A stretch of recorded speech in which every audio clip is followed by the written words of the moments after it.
know exactly how to turn my man on, don't I?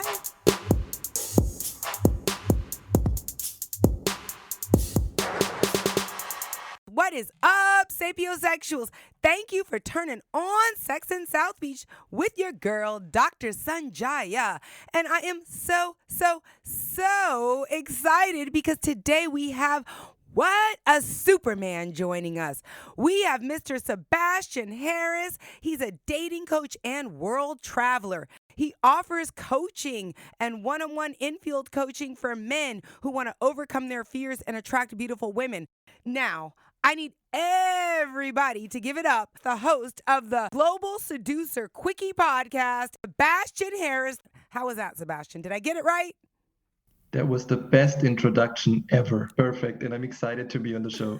I am super excited. So we were talking about what we were going to talk about on the show, and you were like, you know what, Dr. Sanjaya? There are so many men who really want specific things in bed, but they're never going to tell women. And you said you could help our audience do that. So what do men really want in bed? I mean, I think I know what my man wants, but do I?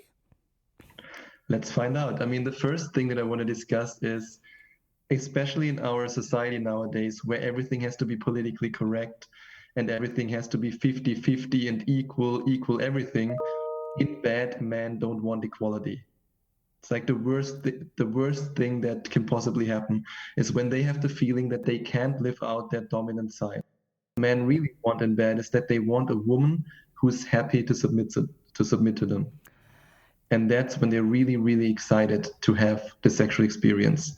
But whenever they have the feeling that the woman, pushes a little bit too much, is too aggressive in bed, is too, let's say, too equal in bed, for a lot of men, this can be very frustrating. And for some men who didn't reach yet quite a stage of confidence, for them it can be very intimidating.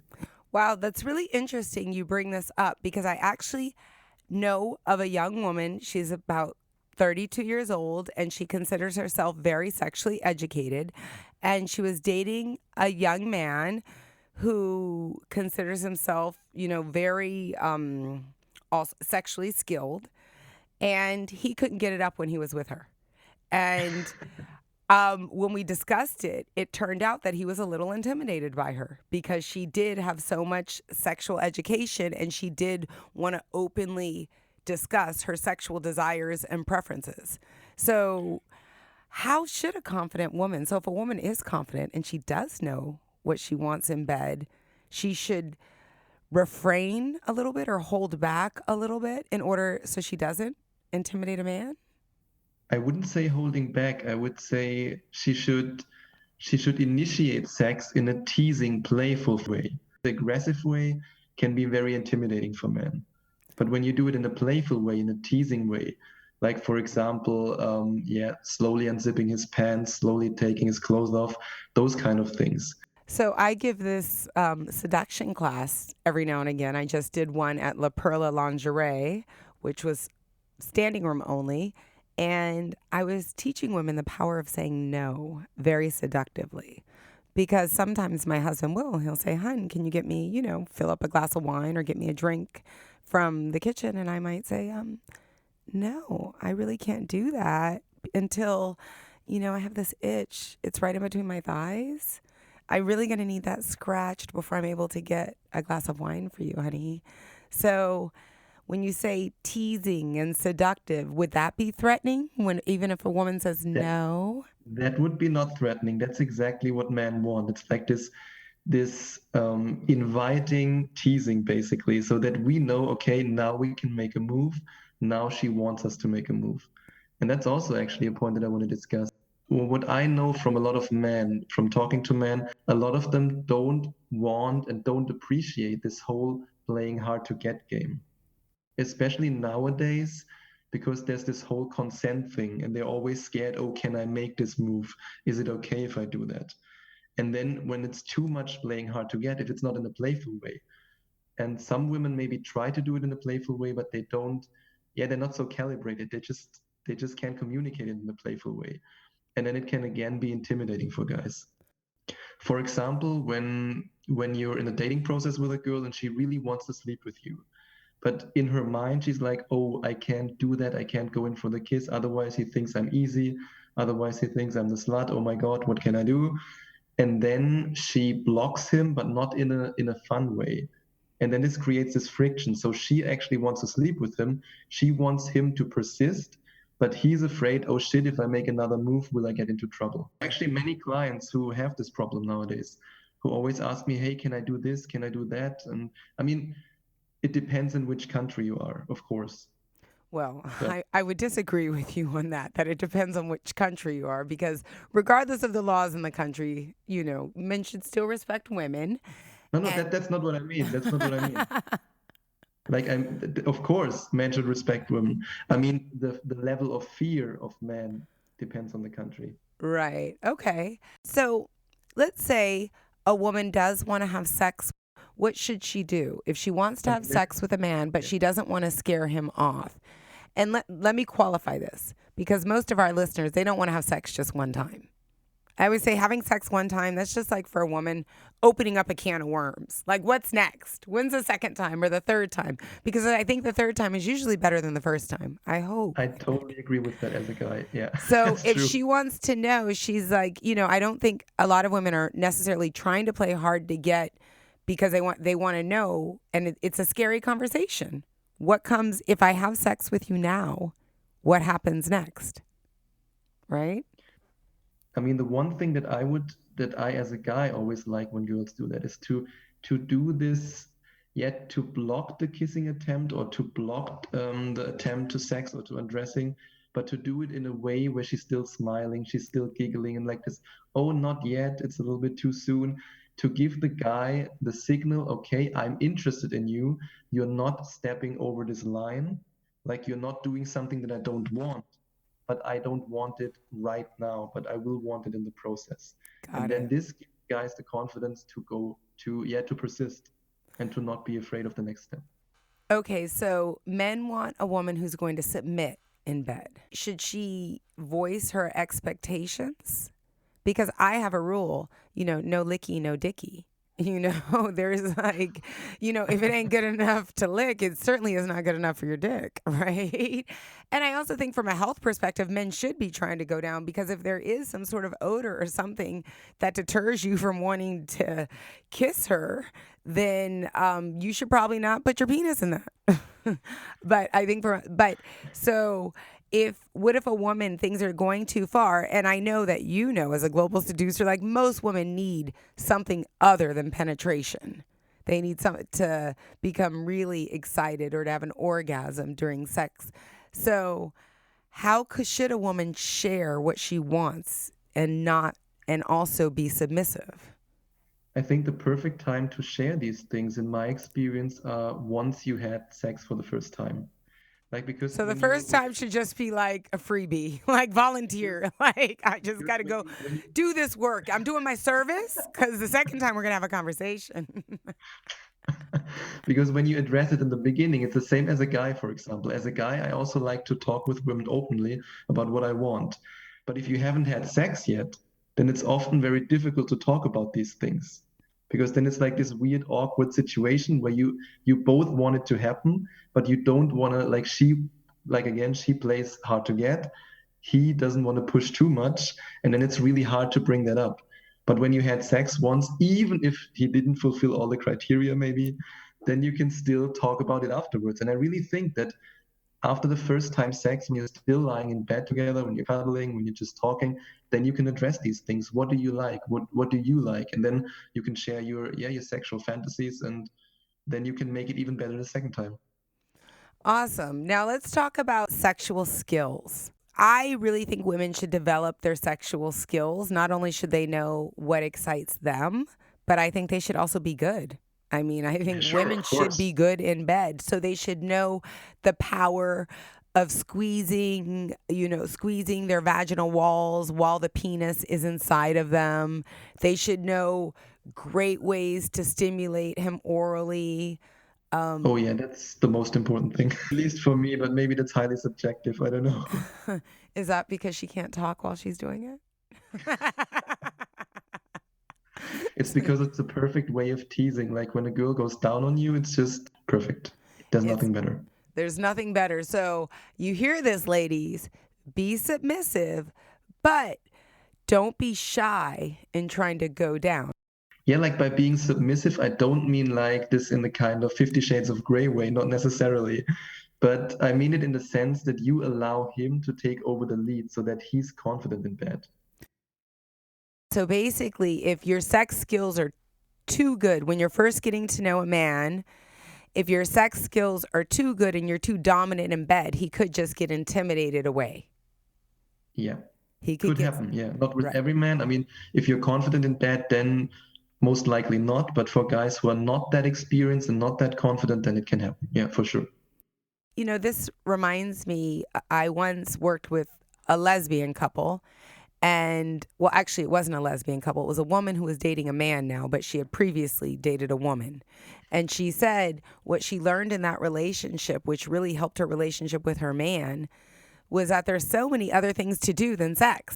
So when her and her man first got together, his erection was not very firm. And she said, that's okay, let's just do some other stuff. And he said that was it. He knew he was in love, because that really helped him become really confident in bed, that she didn't even care whether his erection was completely hard or kind of soft. She was like, there's so many other things to do. I like doing this stuff with. Totally, because men have in general so many fears when it comes to sexuality, even though most men don't even admit it, but we have it a lot. That's why a lot of guys actually have this problem which I heard from a lot of coaching clients, and I have to admit it, with the first, let's say, I think the first one night stand I had the same thing like years ago when I was still very inexperienced, that we just sometimes can't get it up because we're so nervous, we're so overwhelmed. We're like, oh, what if we do anything wrong? And I mean, women in this sense don't have the same problem because, well, there's nothing that has to get up. But as a guy, it can be. And then if you're in a situation where you're with a girl who's like not very accepting and who doesn't really understand these issues and who's just not understanding in this sense, then it can be very, very bad for your self-confidence. Okay. You mentioned something that was really important. I want to get into that in 1 second. Before we take a break, though, can we wrap up? Is there anything else other than being submissive, not being too aggressive? So don't just rip off my dress, have leather lingerie under, and then grab him by his neck and be like, I'm going to do you. I shouldn't do that? Like, that might scare him away. We're going to talk a little bit more about what men are scared about in bed next, right after we come back from this break. Boom. Let's do this. You know what smells so good? What? You. Oh, girl, you know I'm wearing Sense body oil. Everywhere I go, people want to know why I smell so good. And I tell them, Sense body oil, it's aromatherapy for your skin. That's right, it makes you smell good and feel good. Plus, it hydrates my skin all day long, and that definitely keeps a smile on my face. Smell good, feel good. SenseBodyOil.com. And we are back. Sex in South Beach with Dr. Sanjaya and the Global Seducer, Sebastian Harris. If you're a guy who needs some help getting a girl, you have to check out the Global Seducer Quickie Podcast. He does a show every single day. Guys, you are not alone out there. But ladies, we got to know what he's telling them. And that's what we're doing right here. So Sebastian has told us, women, we really need to submit more in bed. Okay. That will help men. We don't want to over-intimidate them just because we have a lot of sexual skills. I think, Sebastian, and correct me if I'm wrong, Sebastian, like we could roll out those sexual skills slowly, right? It's not like the first night you want to just throw everything down, right? Exactly. And then when you have some specific fantasies, talk about it after the first night. after he's like, okay, woo, now everything is good. Right. But he's got to get through the first night to be confident. So just let him lead through Yeah, the first night. So, girls, exactly. you Yeah. might have to endure some bad sex, but it's only going to be one time. You're allowed to have the talk with him after he comes. Okay. Which, by the way, I have found, ladies, that is a good time to talk to a man about anything you might be desiring. I know I got a newer refrigerator one day after sex. So you can get almost anything when a man's in that state. He's just like, let me go to sleep. Please let me go to sleep. Right after you agree to the refrigerator, honey. Okay. So now, Sebastian, what we're really interested in is what are these fears that men have that make, what are the fears that men have about their bedroom skills? And what I'm understanding is women should be submissive because they don't want to over intimidate men and they don't want to really activate his fears, right? We don't want to activate his inner child fears, right? We want to make him feel like confident, big man with a plan in bed, big boner, right? All that good stuff. Big, super biggest guy I've ever been with, right? Now, what are some men's fears about being in bed? I mean, because they must be scared of something. I mean, one of the biggest fears is that he can't get it up, especially when he sleeps with a girl for the first time. And usually, I mean, unless you have a medical condition or something, but if it's just from your fear, it's usually just the first time. It's And I had that too. A lot of other guys have it too, even though nobody admits it. Whenever you ask a guy, they go like, me? No, I never had that problem ever. I would say 95% at least of guys had it at least once in their life. And it's nothing to be ashamed of. I mean, I also had it once. And in this situation, the best thing, what I think as a man, what you can do is to address the elephant in the room. Just say, hey, you're so beautiful. You're making me nervous. Just how it is. I absolutely agree. I tell this all the time to women too. Just be authentic. I'm really nervous. I do want to sleep with you, but I'm not sure where this is going. And I have whatever it is, just be authentic and genuine because everybody respects honesty, right? And I know some women, and I imagine this is true with men, they haven't had sex for a while. And I say, just tell them, it's been 6 months or 6 years. That's scary when people say 6 years. I understand that.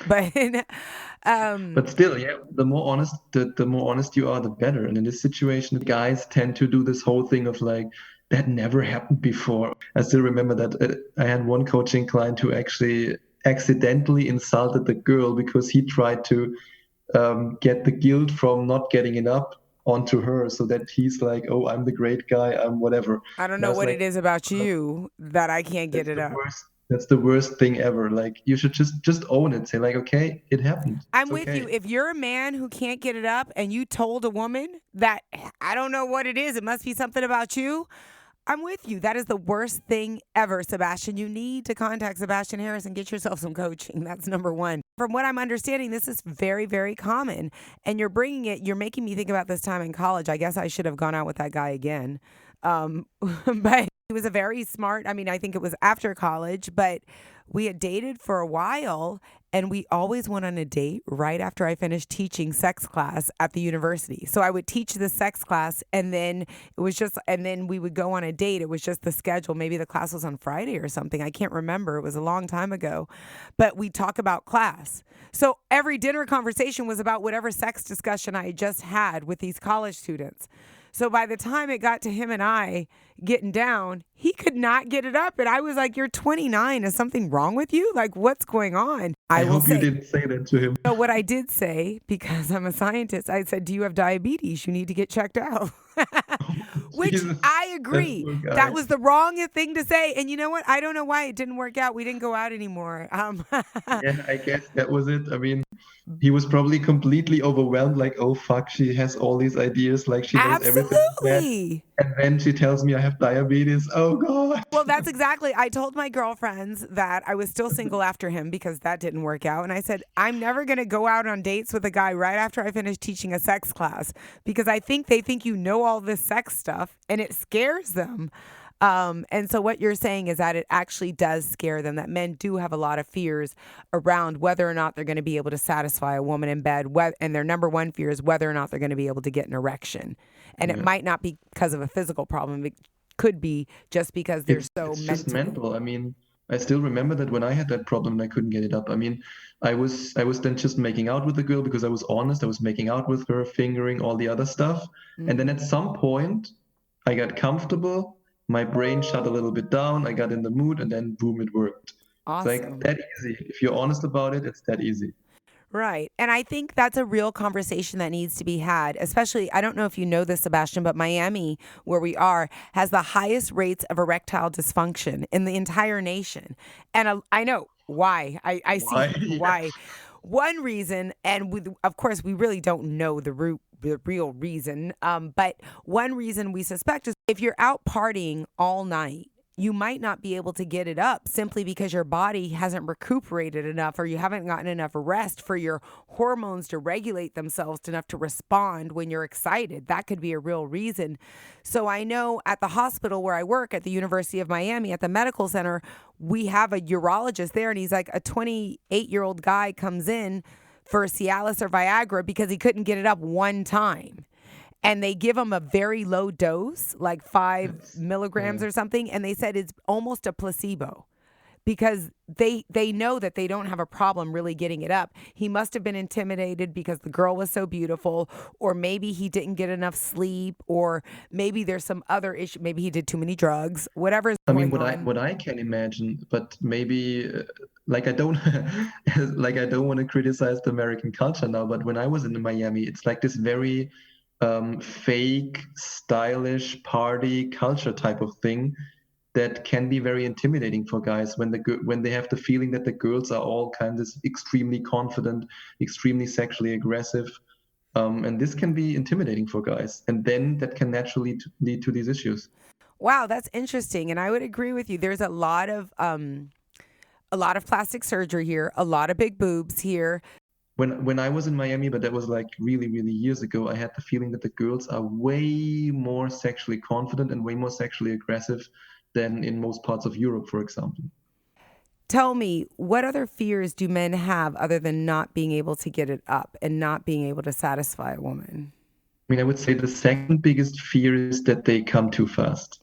Ah, so how long do you think, or in your research, or how long do guys that you work with, how long should a man have sex for? Because I have some insight on this I want to share. How long do they think they need to perform for? That's a good question. I mean, in my experience, what's really, if I can believe the feedback that I got from girls, what's really great is like when it passes the 20-minute mark. Really? Then it's like Liars. really, really, Liars. Sorry, I'm going to say it now. yeah, go for it. So I'm going to tell you. So what the data says, I believe the average. I wrote an article about this for the newspaper a couple of years ago, and I believe the average length of sexual intercourse that's considered satisfactory by women, it has to be definitely over 2 minutes. Definitely over 2 minutes. 2. Over 2. Yeah, okay. Under 15. No, under 15. I mean, we're talking about the act of penetration. Just penetration. Okay. So that doesn't include foreplay, and that does include, but as I would say, I don't know a lot of women, I want to address this myth because I think it's a myth that men think they need to last very long. I don't know a lot of women who just want to be banged in and out, and more than 75% of women can't achieve an orgasm through penetration alone. So I always say it's the length of time you spend on foreplay. Then the length of time for because if you make a woman climax before penetration, she's much more likely to climax during penetration, right? That's true. That's also a tip that I always give every guy. Like, focus on what you do before you stick it in, basically. Right. Because once you make come, her it's come, over. and then she's like in happy mood, whatever, and then you can basically. It doesn't matter if it's 3, 4, 5, 6, 7 minutes. Right. But the one that I think is the most important issue to address in this topic is that just because a guy comes fast the first time he sleeps with a woman doesn't mean that he comes fast all the time. This visual stimulation is so high that when for me the same, when I sleep with a woman for the first time, I last way less time than if I sleep with a woman for the second time, then third time, and then fourth time. That's if you get it up the first time you're with her, right? Yeah, sure, of course. Right. That's also why I tell so many guys when they say, "Hey, I want to have one night stands." I'm like, you don't really develop sexual skills with one night stands, because as a guy, most of the time you just come too fast on a one-night stand. You have sex more than once with a girl, then you can last way longer. You can basically satisfy her better, and you can learn together. And you might even be able to speak to her and ask her what she likes. Yes, Therefore, that's also you're something. really developing better sexual skills. Okay, one more time. You know what you did. You just listened to Sex in South Beach with Dr. Sanjaya. You definitely need to check out the Global Seducer Quickie Podcast with my guy, Sebastian Harris. He will give you all the tips and tricks you need to improve your love life tonight. Check me out on all the social media networks. That's DRSONJIA all day on Facebook, Twitter, LinkedIn, Instagram. You know what I'm saying. Let's link up now. I cannot wait to see you again next time at Sex in South Beach, where everyone comes for happier, healthier sex.